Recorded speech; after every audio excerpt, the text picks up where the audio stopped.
They say the truth always comes out, but no one expected Angie Stone's own son to reveal something that would shake the entire music industry.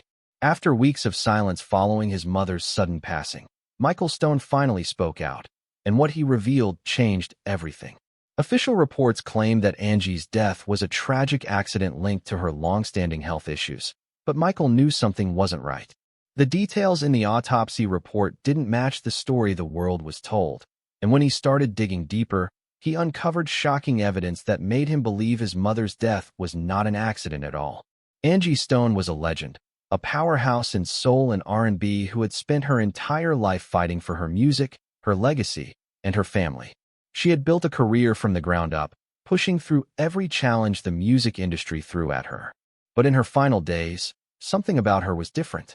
Friends and family noticed that she was acting strange, missing calls, canceling appearances, and even talking about feeling watched.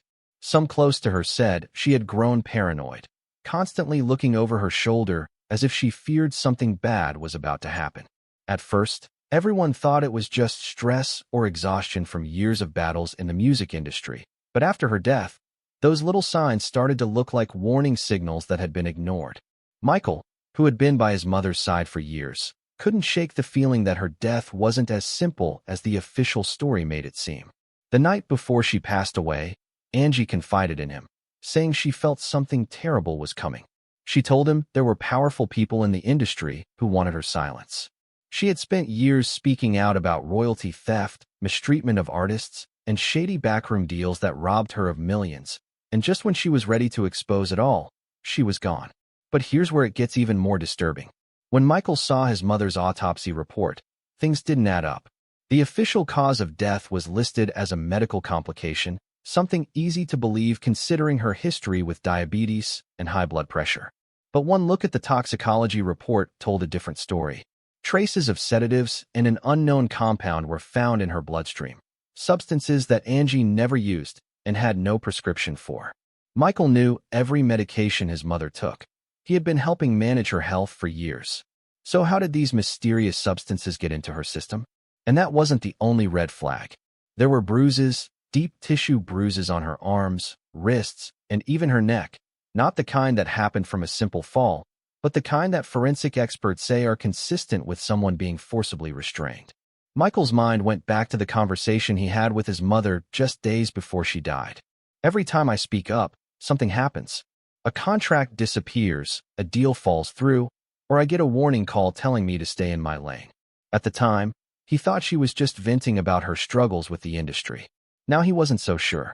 What if she wasn't just being paranoid? What if she had been silenced for real? The more Michael looked into the circumstances of his mother's passing, the more disturbing things became. This wasn't just about one artist's death. This was about something much bigger, a pattern of silencing artists who dared to speak out. And when he tried to push for more answers, things took an even darker turn. Michael wasn't going to let this go. His mother had spent her life fighting, and now it was his turn to fight for her. He decided to dig deeper, reaching out to independent medical experts to review Angie's autopsy report. What they found left him stunned.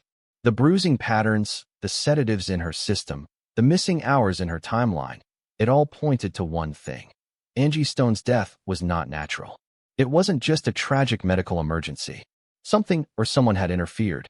But before Michael could go public with these findings, he noticed something even more alarming. The official reports were sealed, not just closed but locked away, as if someone didn't want them to be examined. The media coverage surrounding Angie's death was strangely quiet, with major news outlets barely mentioning anything beyond the initial accidental death report. That's when Michael realized this wasn't just about his mother's passing. This was about controlling the narrative. Someone wanted this case buried before anyone could start asking real questions. But Michael refused to let that happen.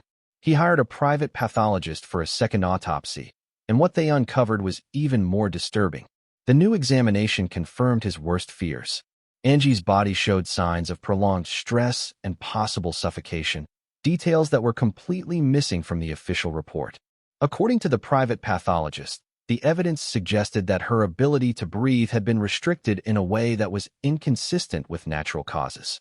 But here's where it gets even darker. Michael started looking into who had access to Angie in her final hours.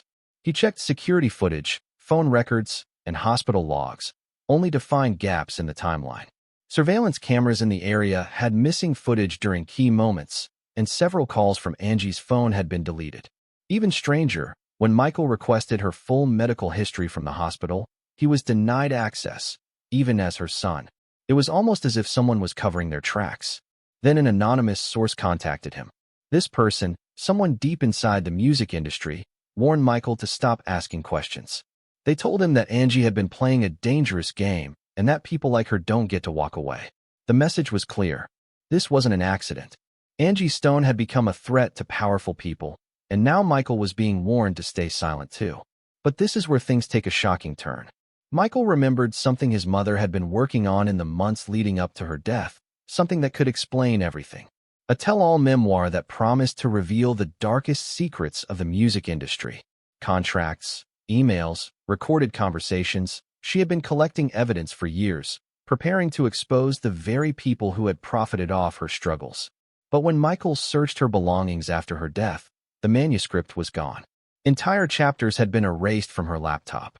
It was as if someone had gone through her files and wiped out the most dangerous parts of her story. Now Michael was sure of it. His mother's death was no accident. Someone had silenced her before she could reveal the truth. But the question was, who had the most to lose if Angie spoke out? And just how far would they go to keep their secrets hidden? Michael wasn't just grieving anymore. He was on a mission. His mother had been silenced, and now it seemed like someone wanted him to stay quiet too. But he wasn't backing down.